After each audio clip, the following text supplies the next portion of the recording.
Hello, Alicia. Hi, Jared, and welcome listeners to Vibrations and Manifestations. Welcome back, everyone. Today, we're stepping through a really, um, a quiet, but I think incredibly powerful doorway. Yeah, it's kind of a space between who you've been, and who you're really becoming. And we're going to be talking about something we call the hidden self-contract. Mm-hmm. These are like these invisible agreements, right, that kind of run the show behind our conscious Yeah, choices. exactly. Like they were signed in invisible ink way back when, totally unwritten, but they dictate so much. And it's crucial to understand these weren't made out of malice or anything. They were actually acts of care originally. Yeah, I like to think of them as like love letters written in fear. That's a great way to put it, because they're always based on what seemed like safety at the time. If I do this, then I'll be safe. Or if I just avoid that thing, then maybe I'll finally be loved. That kind of logic. Right. But the problem is these old deals, these old contracts, they end up really limiting our flow, our creativity, definitely our joy later on. Yeah, they keep us stuck in patterns that just don't fit anymore. So the big question we want you, our listeners, to hold as we go through this is, what invisible agreement might you still be honoring? An agreement that just doesn't serve who you are becoming right now. Let's maybe share some personal stories, because these things often feel clearest with examples, limits that started as love. Yeah, okay. I can share one. I call it my contract of smallness. Okay. So I vividly remember this moment in college. I was involved in theater quite heavily, Right. and I was about to go on stage for this performance I'd worked really hard on. I mean, hours and hours of prep, felt totally ready. Mm-hmm. But then standing there, just under the stage lights, waiting for my cue, I felt this internal energy just dim, like someone turned down a dimmer switch inside me. Wow. Even though you were prepared. Totally prepared. And the thought that flashed through my mind wasn't about lines or blocking. It was, don't overdo it. Don't make them uncomfortable. Them being the audience. Yeah, the audience, maybe the director, maybe even the other actors. It was this vague them. And later, doing this kind of inner work, journaling about it, Mm. I uncovered the core agreement. It was basically, if I stay humble by staying small, I won't lose love. I won't be rejected. That makes sense. Where do you think that came from for you? Looking back, growing up, compliments often came with these little disclaimers, you did great, but don't get a big head. Woof. Yeah, heard that one. Right. So visibility, like really shining, started to feel dangerous, like it could lead to being kind of pushed away or subtly criticized. So the contract was a protection strategy. Exactly. It shaped my behavior for years. I'd tone myself down in groups, give credit away even when it was mine, literally try not to take up too much space. It looks like kindness or humility on the outside. Totally. But inside, it was my nervous system trying to keep me safe based on old rules. And the cost, it absolutely cost me expansion, opportunities, just fully expressing myself. That really resonates. It's amazing how deep that stuff goes. Yeah. I had a different flavor, I guess. Mine was more like a contract of isolation.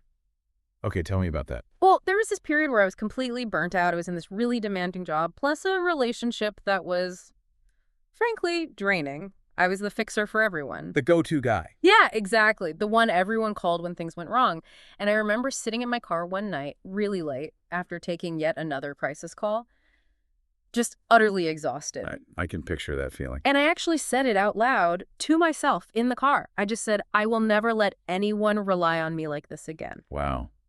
That's a powerful vow. It felt like it at the time. It felt like survival. And the result was I built up this armor, set these incredibly hard boundaries. I started equating independence with total detachment. Being needed felt like a trap. Did it feel freeing at first? Oh, totally. For a while, it felt like freedom, like I'd finally protected myself. But then I started noticing this emptiness, this isolation. Collaboration started feeling really uneasy, like I was giving up control. Real connection felt risky. The armor kept you safe, but also kept connection out. Exactly. And the realization eventually hit me that this promise, this contract I made in the car that night, it was completely outdated. Served a purpose then, but... Right. It came from a younger version of me, one who equated being needed with being totally drained and taken advantage of. The shift wasn't about never being relied on. It was about learning healthy interdependence. So thanking the armor, but setting it down. Precisely. Thanking it for getting me through, but recognizing I didn't need to live inside it anymore. It's fascinating how both of our stories, the stay small to stay loved and the stay detached to stay safe, they both started as these acts of self-care, didn't they? Like really brilliant survival strategies at the time. Absolutely. They weren't mistakes, they were solutions. The real truth is that these limits, they began as a form of love, a form of protection. They worked until they didn't, until they became these cages. And that's the signal, isn't it? When that sense of love and safety, the kind that's built on fear, starts to feel constricting, starts to crack. That's when you know the contract is ready to be looked at, ready to be rewritten. So let's dig into the mechanics behind this. How does this actually work in our brains and our energy? It's not just thoughts, right? It's deeper. Definitely. We have to start with the brain's wiring for safety. The brain's #1 job, fundamentally, isn't actually happiness. No, it's predictability, survival. It wants to know what's coming. Exactly. It clings to the familiar, even if the familiar is painful or limiting. No way. Because familiar feels safer than the unknown. And every time we act on one of these protective vows, like you staying small or me detaching, and nothing catastrophic happens immediately, the brain goes, see, that worked. That kept us safe. And those neurons, they fire together and wire together, strengthening that specific safe loop. It becomes the default path, like a well-worn trail in the woods. Right. So trying to break that loop, trying to, say, step up and be visible, or trying to connect deeply after vowing detachment. It feels scary, even if logically you know it's good for you. Because the brain registers it as danger, unfamiliar territory. It creates what scientists call prediction error. It feels like anxiety. So transformation isn't about just forcing yourself. No, not really. It's about consciously, gently introducing new evidence of safety. You have to show your brain repeatedly that expansion and peace can coexist. That being visible doesn't mean rejection. That connection doesn't mean being drained. Exactly. You provide new data points, and that allows the brain to start actually rewiring itself. Neuroplasticity in action. Okay, so that's the brain wiring. But how do these contracts operate when we're not even thinking about them? Which is most of the time, right? Right. That brings us to subconscious programming. These old emotional vows, they become like background code running on your computer. Always on, influencing things subtly. Totally subtly. Influencing tiny behaviors you don't even notice, like the tone of your voice when you say yes, when you mean no. Or that split-second hesitation before you raise your hand in a meeting. Or even just how you walk into a room. Your body remembers the vow, the feeling of needing to be small or needing to be armored, even if your conscious mind has forgotten the original moment. The body keeps the score, as they say. It absolutely does, which is why the very first step, the first sort of debugger for this code has to be awareness. Just naming it. Yes, naming the contract, saying, I think I have an old agreement here about staying small. That act alone starts moving it from the subconscious shadows into the conscious light. Where you can actually look at it, examine it, and decide if you want to keep it. Exactly. It makes revision possible. And then there's the more, let's say, spiritual or energetic framework, the law of cause and effect. Right, which aligns perfectly with psychological concepts too, like self-fulfilling prophecies. Basically, every belief we hold acts as a seed, a cause. And our experiences, our reality, that's the harvest. The effect. So if that original seed, that core belief or vow, like I have to do it all myself, isn't changed, then the garden of your life keeps producing the same results, Yeah. right? Isolation, burnout, frustration. you got it. You can't keep planting seeds of I'm not worthy and expect a harvest of abundance and ease. It just doesn't work that way. So a vow to, say, never depend on anyone, like your contract of isolation. It actively reinforces the experience of isolation. It magnetizes situations where you feel like you can't depend on others, proving the contract right. And my contract of smallness, it likely magnetized situations where love felt conditional, where people subtly discouraged me from getting too big. Precisely. The pattern replays because the underlying cause, the belief, is still active. So the path forward is clear, really. Yeah. Shift the cause, change the belief. And the effect, the experience, has to follow. It changes naturally. You stop fighting the symptoms and you address the root. Okay, this feels like a good point to transition into the practical side. Yeah. How do we actually do this? How do we uncover and revise these contracts? Right. Let's walk through the steps. And for you listening, this is where you might want to grab a pen and paper or open a notes app. We'll guide this in a way you can follow along in real time. Yeah, take a moment, Find a relatively quiet spot if you can. Just settle in. And start by just deepening your breath. A slow inhale, a long exhale. Signaling to your nervous system that it's safe to go inward for a few moments. Okay. So the first step is identifying the contract. Gently bring to mind an area of your life where you feel, well, stuck, where you keep hitting the same wall. Maybe it's around money or confidence, relationships, creativity. Just pick one area that feels alive for you right now. And hold it gently. Ask yourself this question very softly. What did I once decide I needed to do or be in order to stay safe or to stay loved in relation to this area? What was the old rule you made for yourself?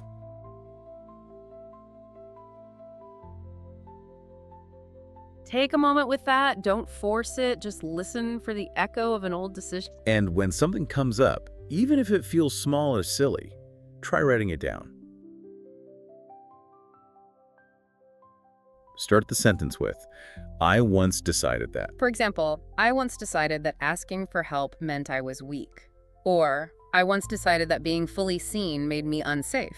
Or maybe, I once decided that I had to earn love by pleasing everyone. Just write down whatever feels true for you, starting with, I once decided that. Give yourself a moment here.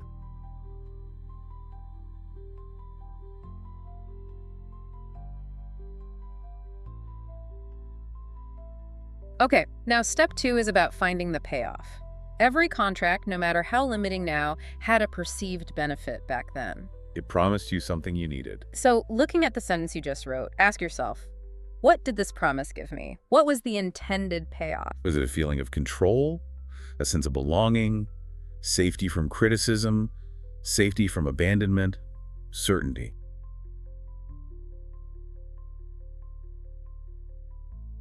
Write that down too. Maybe start with, this contract promised me. For example, this contract promised me safety from rejection, or this contract promised me certainty in a really uncertain world.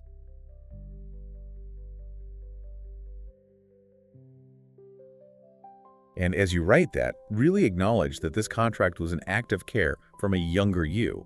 It was trying to protect you. Maybe even whisper quietly to yourself, I understand why I made this deal. Bring some compassion to it. Yeah, that compassion piece is key. Okay, step 3, test the terms. Now you look at that old agreement, that old rule, and you ask, honestly, do these terms still serve who I am becoming now? Does this rule still fit the life you want to live, the person you want to be?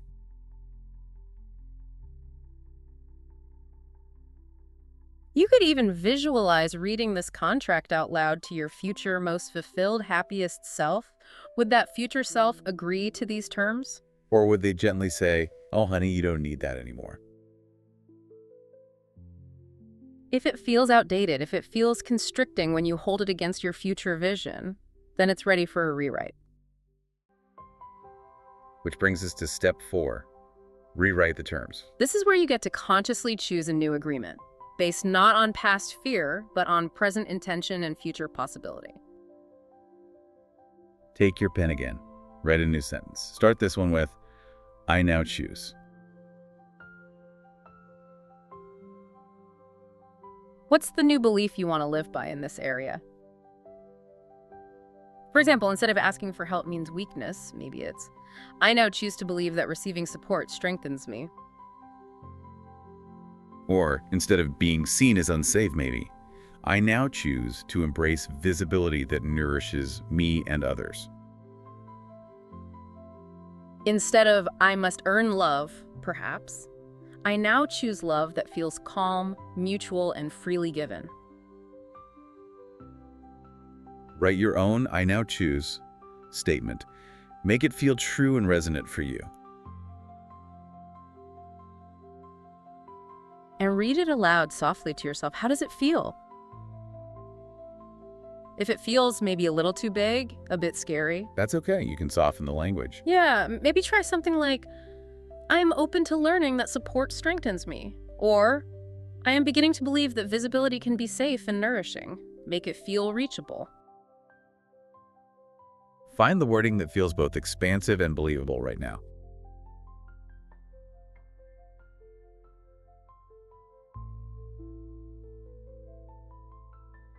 Okay. Step 5 is about sealing the revision, integrating this new choice. Place one hand over your heart. Just feel the warmth of your hand there. Close your eyes if that feels comfortable. Take a slow breath in. Now, as you exhale, silently or in a whisper, speak that old sentence, the I once decided that one. And imagine those words, that old agreement, leaving your body like mist or smoke on your exhale, just letting it go. Good.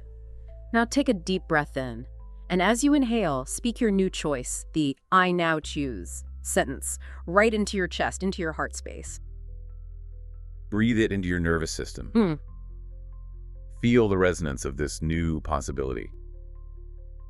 And then just affirm quietly to yourself, I release the old terms with gratitude. I honor what they once protected.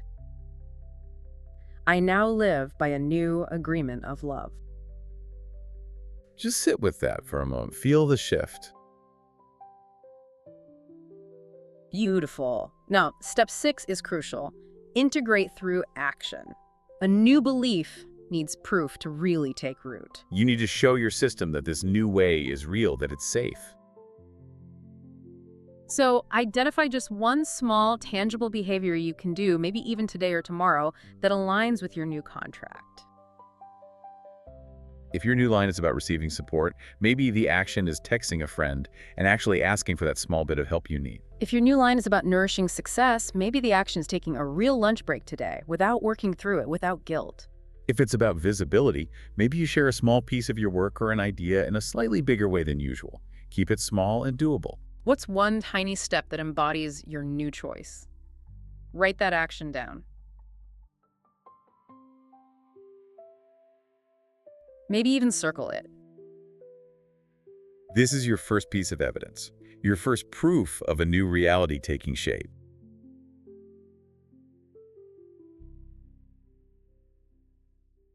And finally, step 7, anchor the shift. Take one more moment with your eyes closed, hand on your heart.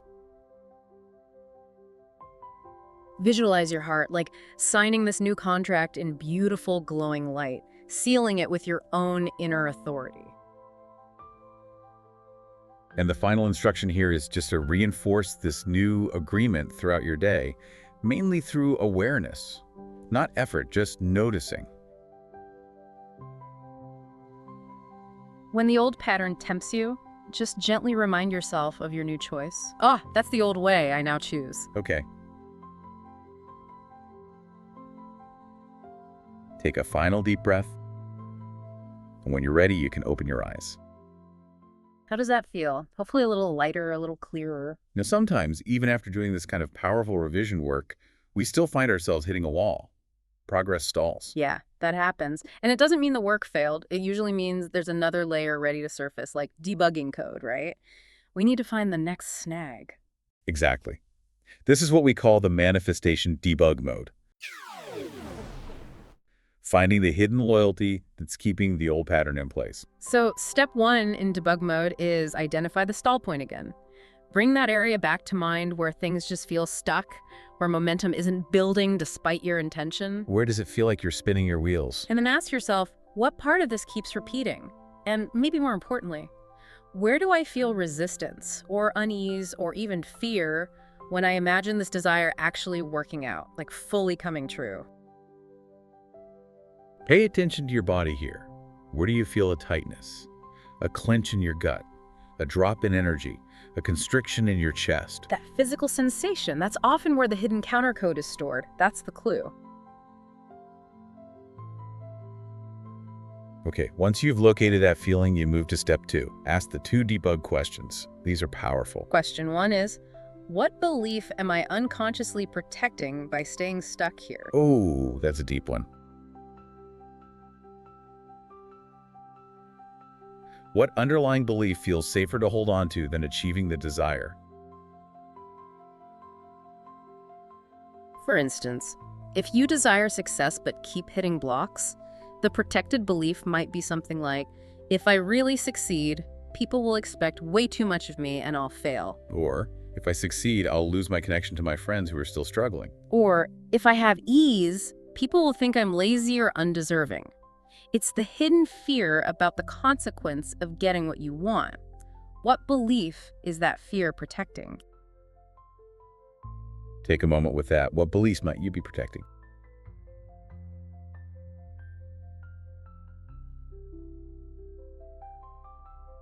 And then question 2, which often gets right to the core, who would I stop being if this desire came true? This hits on identity, doesn't it? Absolutely. We get attached to our identities, even the painful ones. The identity of the struggler, the caretaker, the underdog, the survivor. If your desire for financial ease came true, would you have to let go of being the scrappy survivor? Does that feel like losing a part of yourself? If your desire for a peaceful relationship came true, would you have to stop being the fixer or the martyr? What would you do then? Who would you be? Sometimes the hidden contract is really a loyalty pledge to an identity that we've actually outgrown, but feels familiar and safe. So, step 3 is bringing it to light. Once you have an inkling of that protected belief or that outlived identity, You need to acknowledge it consciously. Speak it out loud, softly. Something like, okay, part of me still believes that the protected belief keeps me safe. or part of me is still identified as the outlived identity. And then add with compassion, I see you. I understand why you've been here. Thank you for trying to protect me. This isn't about fighting it, it's about seeing it clearly. Then take a breath. On the exhale, imagine releasing that old belief or identity like smoke drifting away. And on the inhale, breathe in the energy of your new contract, the I now choose statement. Let those two energies meet inside you, the old loyalty and the new intention. And just allow the new one to settle deeper, to gently dissolve the old pattern. You're consciously debugging the vibration. Okay, final step here, step 4. Recalibrate the energy. Anchor the debug. Visualize yourself standing before 2 doors. One is labeled familiar, maybe it looks like the stuck pattern. The other is labeled freedom. It represents your desire, your new contract. It might feel a bit uncertain, but also alive. Which door do you genuinely want to step towards? Now, physically or just in your imagination, take a step toward the freedom door. Even if it feels a little wobbly, just signal your intention to move forward. And as you do, take a slow inhale through your nose and a long, slow exhale through your mouth, like a sigh of release. This breath pattern sends a direct signal to your nervous system. It's safe now. It's safe to move forward beyond the old limits. It reinforces the choice you made. Yeah, it helps to lock in that recalibration.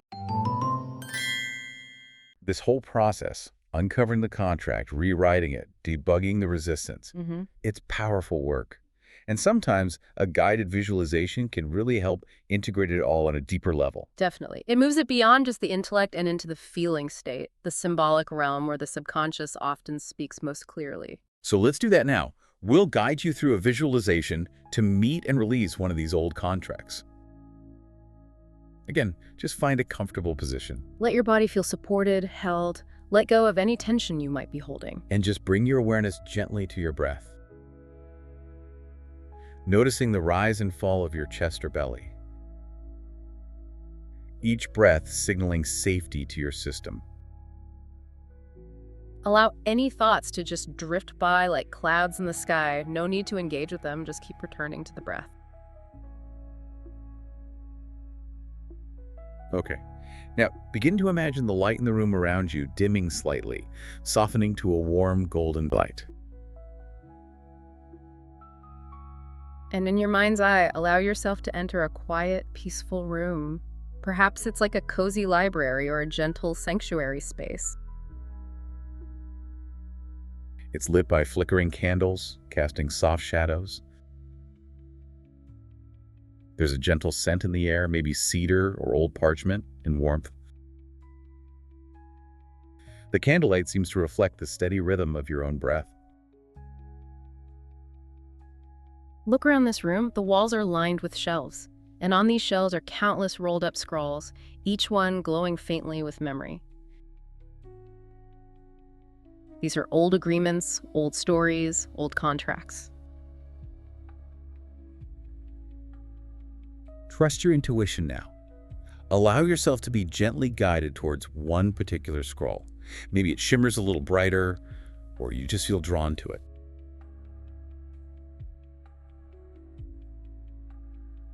Reach out and take it. Feel the texture of the parchment in your hands. Perhaps it's old, soft, warm. Now carefully unroll the scroll. Don't force it, just let it open. And see, written there in soft light, the words of an old contract. Maybe it's the one you identified earlier. Perhaps words like, I must earn love to deserve it, or I have to stay invisible to stay safe, or I must always be strong and never need help. Just read the words that appear for you.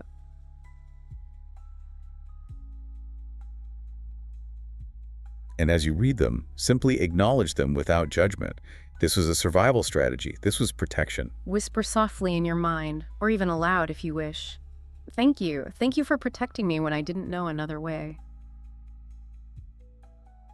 Feel a sense of gratitude for the protection it offered, even as you recognize it's time to let it go.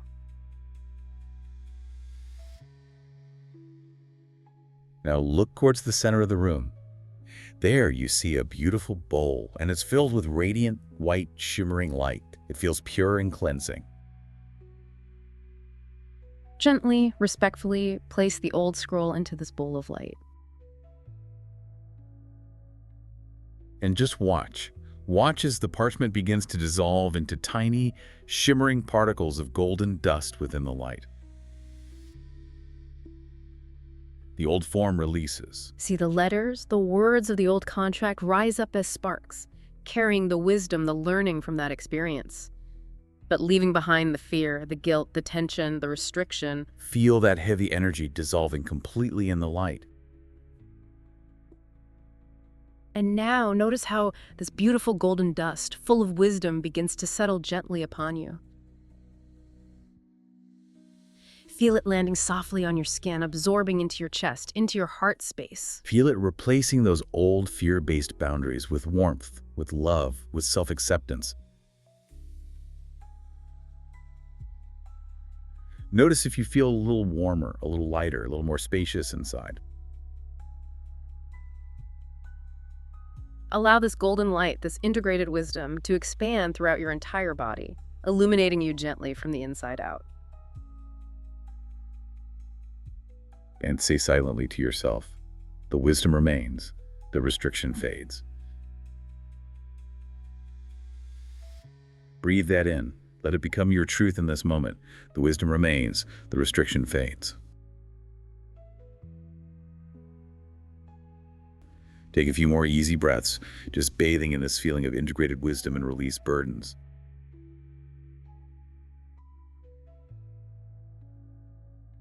And now, slowly, gently, allow the image of the room to fade. The warmth, however, remains within you. Begin to feel the surface beneath your body again, grounding you back into the present moment. Wiggle your fingers and toes gently. Take one final, slow inhale and let it out with a quiet sigh.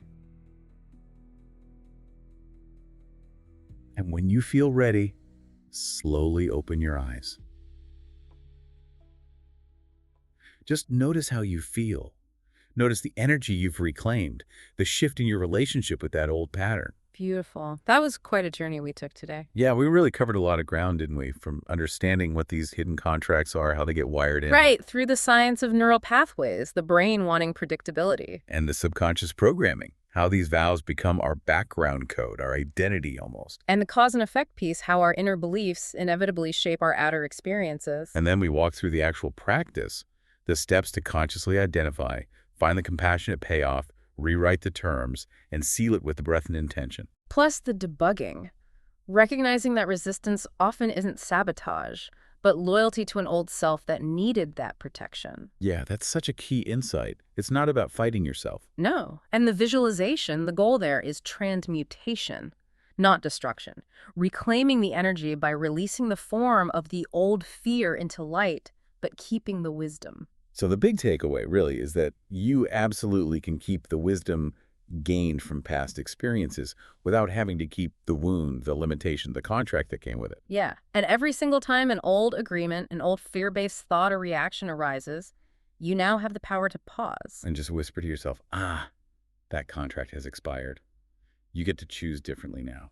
So for your integration this week, we have a small task for you. Revisit those sentences you wrote down, the I once decided that, and especially the I now choose. Read them again sometime in the next day or so. Maybe underline the new one, the I now choose. Really feel the vibration of that statement. It's a declaration of your self-authority. And importantly, take that one small, tangible action you identified, the one that reflects your new contract. Whether it's saying yes to help, taking up a tiny bit more space, allowing yourself to rest before you feel you've earned it, sharing something you created, just do that one small thing. That action is the proof your nervous system needs. It's the evidence that starts solidifying the new neural pathway.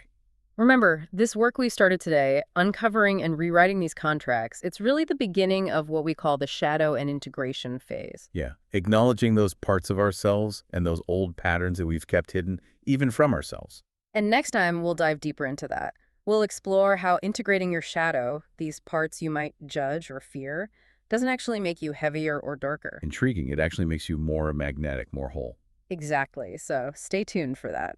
For now, as you leave this deep dive, please stay gentle with yourself. This is deep work. Trust what's been released today, even if it feels subtle. Trust the new choices you've made. And remember, you're not breaking promises you made out of fear. You're upgrading them to reflect love and freedom. You're remembering your freedom. Until next time.